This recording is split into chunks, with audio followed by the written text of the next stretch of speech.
Professor Deepti Taneja है, economist है। सुन पा रही हैं दीप्ति आप? जी मैं सुन पा रही हूँ। आप मुझे सुन पा रहे हैं? जी बिल्कुल सुन पा रहे हैं। मैंने सही कहा ना? ये जो विदेश में छुट्टियां मनाने पर टैक्स कम कर दिया, विदेश में बच्चों को पढ़ाने पर टैक्स कम कर दिया, सरकार एनकरेज कर रही है ना कि आप खर्चें पैसा। बिल्कुल मानक जी, देखिए हमारी हमेशा से कंजम्पशन लेड इकोनॉमी रही है और उसी को ही बढ़ावा वैसे भी दिया गया है। पहले केवल डोमेस्टिक सेक्टर में था, अब क्योंकि आप देखें कि हम मदर ऑफ ऑल डील्स कर रहे हैं, एफटीएस की तरफ जा रहे हैं, तो ये अब अंतर्राष्ट्रीय क्षेत्र में भी इस कंजम्पशन इकोनॉमी को बढ़ाने की बात और बढ़ावा इस बजट में दिया गया है। उससे ज्यादा मानक जो मैं देखती हूँ, ये बजट एक ऐसा बजट है क्योंकि हमारी इकोनॉमी एक ऐसी थी जिसने फ्रॉग लीप किया था, राइट फ्रॉम एग्रीकल्चर सेक्टर हम सर्विस सेक्टर और कंजम्पशन लेड इकोनॉमी हो गए थे। मानक, इससे पहले मैं अखिलेश भाई पर ये टिप्पणी करना चाहूंगी, सॉरी टू से बट बजट का उन्होंने क्या ही इंटरप्रिटेशन दे दिया है। ये आलू के दाम, ये इसका ये उम्मीद थी उनको बजट से, ये क्या मतलब, ये केवल जनता के सेंटिमेंट्स के साथ खेलने वाली एक बात हो रही है कि क्योंकि ट्रेड मार्केट कम हो गई, उसमें सिक्योरिटी जो ट्रांजैक्शन टैक्स है बेसिकली एसटीटी के बढ़ने की वजह से वो डेफिनेटली मार्केट सेंटिमेंट को उसने हर्ट किया है।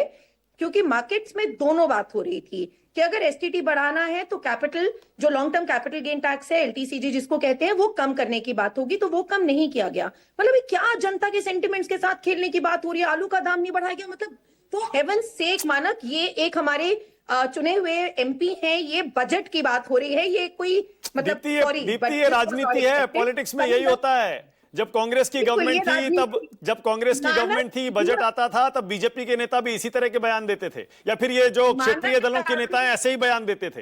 राजनीति में ऐसे ही होता है। ये बजट है, ये पॉलिटिक्स है, ये इकोनॉमिक्स नहीं करी है अखिलेश जी ने। So coming back to economics, बिल्कुल एक ये जरूरत थी जो मैं बात कर रही थी कि लीप फ्रॉगिंग कर गई है हमारी economy from agriculture sector directly to the service led sector. तो बीच में जो ये मैन्युफैक्चरिंग गैप था, क्योंकि देखिए सस्टेनेबल हमें अगर रहना है तो हमें मैन्युफैक्चरिंग बढ़ानी पड़ेगी, तो मैं बिल्कुल कहूंगी ये पारदर्शिता वाला बजट है।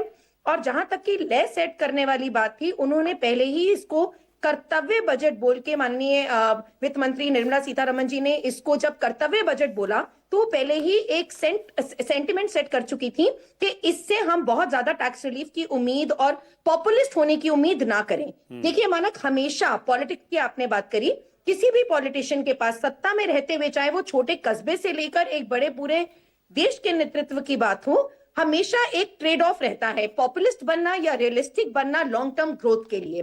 तो मैं इस सरकार की बहुत सराहना करूंगी कि उन्होंने पॉपुलिस्ट ना बनते हुए ये सोचा कि अगले 21 साल जब हम विकसित भारत 2047 का जो सपना देख रहे हैं, उसके प्रति हमें अग्रसर कैसे होना है। क्योंकि आप देखिए जो कस्टम ड्यूटी एग्जेम्पशन मिली है, चाहे वो ईवी सेक्टर हो, न्यूक्लियर एनर्जी हो, this is all the long term vision. MSME को बढ़ाना, एजुकेशन के पूरे टाउनशिप्स की बात करना, स्किल जहां पर जो जो एरियाज में हम लैकिंग है, गवर्नमेंट ने शाय अवे नहीं किया है, गवर्नमेंट ने बिल्कुल उनको एक्नॉलेज किया है और उनको आगे कैसे बढ़ोतरी करनी है उसके ऊपर बात की है। मानक, मैं बिल्कुल बोलूंगी कि ये रियलिस्टिक, फ्यूचरिस्टिक और विकसित भारत की ओर अग्रसर करने वाला बजट है। ठीक है, अभी 10-15 मिनट पहले गोल्ड और सिल्वर के जो लेटेस्ट रेट्स आए हैं उस पर नजर रखना भी जरूरी है, क्योंकि आपको पता है सोने और चांदी की चर्चा पिछले कई सालों से हिंदुस्तान में, खासतौर पे middle class, lower middle class, upper class में पता नहीं वो कितना गोल्ड सेव करते हैं नहीं करते हैं, बहुत ज्यादा चर्चा हो रही है। अब आज अभी 10 ग्राम का गोल्ड का 22 कैरेट का जो रेट है दिल्ली का, वो आया है 1,66,312 और 100 ग्राम का आया है 16,63,000।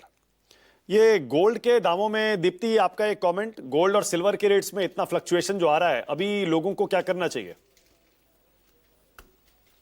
देखिए मानक, ये जो गोल्ड और सिल्वर है, हमें सबसे पहले ये समझना पड़ेगा कि ये गोल्ड एंड सिल्वर के प्राइसेस आज की डेट में डोमेस्टिक कंजम्पशन से नहीं इंपैक्ट हो रहे हैं। ये हमेशा से भी बहुत ज्यादा डोमेस्टिक कंजम्पशन से पहले रहता था, डोमेस्टिक कंजम्पशन का एक बहुत बड़ा इसमें हाथ रहता था, लेकिन आज की डेट में ये बेसिकली अमेरिका और चाइना की लड़ाई है।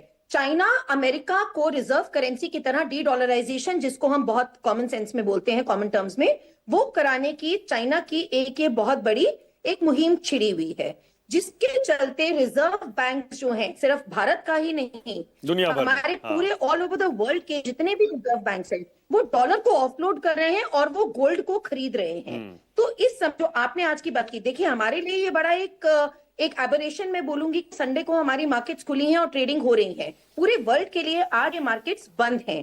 तो जब मार्केट इससे पहले चल रही थी तो अमेरिका में कल बहुत ज्यादा गोल्ड का सेल ऑफ हुआ है, कॉमेक्स में सेल ऑफ हुआ है, जिसके चलते उम्मीद थी कि तुरंत ये गोल्ड के रेट्स घटेंगे।